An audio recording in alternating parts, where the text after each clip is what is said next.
आज Delhi lawyers association के platform पे एक डेलीगेशन अभी डिस्ट्रिक्ट जज हेडक्वार्टर संजय गर्ग साहब से मिला है।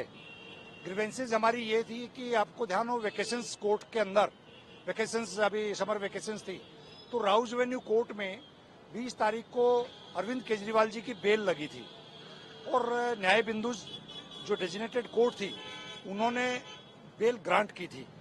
जैसे ही वो बेल ग्रांट होने हुई उसके नेक्स्ट डे एक एडमिनिस्ट्रेटिव ऑर्डर वहां के जज इंचार्ज ने निकाला। उसके खिलाफ हम लोग अभी डिस्ट्रिक्ट जज साहब से मिलकर आए हैं और हम लोगों का ऐतराज है कि ऐसा कोई एडमिनिस्ट्रेटिव ऑर्डर कि जिसमें ये कहा जाए कि वेकेशंस कोर्ट जो हैं वो कोई फाइनल ऑर्डर नहीं देंगी, वो किसी भी मैटर के अंदर सिर्फ नोटिस इशू करके और रेगुलर कोर्ट के पास भेजेंगे, जबकि वेकेशंस के अंदर जो कोर्ट बैठती है उसके पास पूरी पावर होती है। तो इस तरीके का एडमिनिस्ट्रेटिव ऑर्डर, क्योंकि ये पॉलिटिकल दबाव में अरविंद केजरीवाल जी की जब बेल होती है तो तुरंत बाद ऐसा ऑर्डर आना ये जाहिर करता है कि इस देश के अंदर संविधान खतरे में है, लोकतंत्र खतरे में है। इस तरीके की दबाव देके ईडी ने जिस तरीके से हाईकोर्ट के अंदर बिना ऑर्डर के उस ऑर्डर को स्टे करवाया, ये सब चीजों की चिंता जाहिर करने के लिए आज लीगल फ्रेटर्निटी ने अपना एक रिप्रेजेंटेशन दिया है। साथ में हम लोगों ने एक बात और उठाई है, हम लोग जब भी किसी कोर्ट के अंदर अपनी सबमिशंस देते हैं तो वो रिकॉर्ड पे नहीं आती हैं। जजेस उस सबमिशंस को दरकिनार करके और अपना फैसला सुनाते हैं, जबकि ये मैंडेटरी है। अगर जज के सामने कोई भी सबमिशंस लॉयर ने दी है तो वो रिकॉर्ड पे आनी चाहिए। वो ऐतराज भी हमने डिस्ट्रिक्ट जज साहब को दिया है। डिस्ट्रिक्ट जज साहब ने हमारे को सुना और उन्होंने ये एश्योर किया कि इस पे वो जो भी कार्रवाई होगी वो करेंगे। क्या कुछ आश्वासन मिला जैसा आपने? हमारे को ऐसा लगता है कि न्याय बिंदु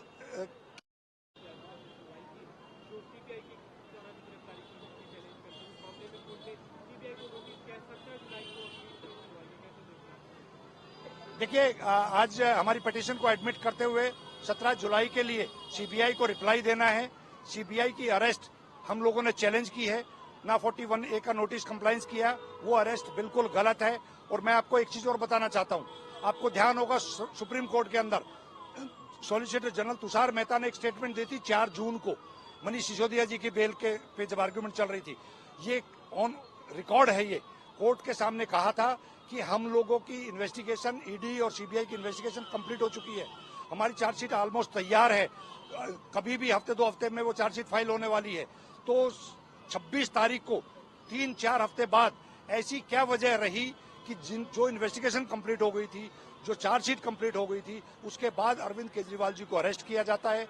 अरविंद केजरीवाल जी के अरेस्ट के बाद अब कहते हैं सप्लीमेंट्री चार्जशीट और फाइल करेंगे, तो उस अरेस्ट को भी हमने चैलेंज किया है, जिसको कोर्ट ने एडमिट करते हुए 17 जुलाई के लिए रखा है। उम्मीद है आपको 17 जुलाई को सिटीजन के से लेकर देश के मुख्यमंत्री और मंत्री तक अगर कोई एक उम्मीद बाकी है तो वो देश के न्यायालय हैं।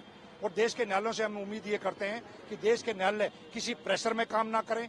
देश के मुख्य न्यायाधीश, सर्वोच्च न्यायालय के मुख्य न्यायाधीश ने ये कहा है बार बार कि सारी कोर्टें बिना दबाव में काम करें, किसी तरह के दबाव में आके काम ना करें, लेकिन ये प्रेशर टैक्टिक्स है इस तरह के एडमिनिस्ट्रेटिव ऑर्डर। इसीलिए लीगल फ्रेटर्निटी का एक जिम्मेवारी है, उस जिम्मेवारी को निभाते हुए आज हम लोगों ने एक रिप्रेजेंटेशन दिया है।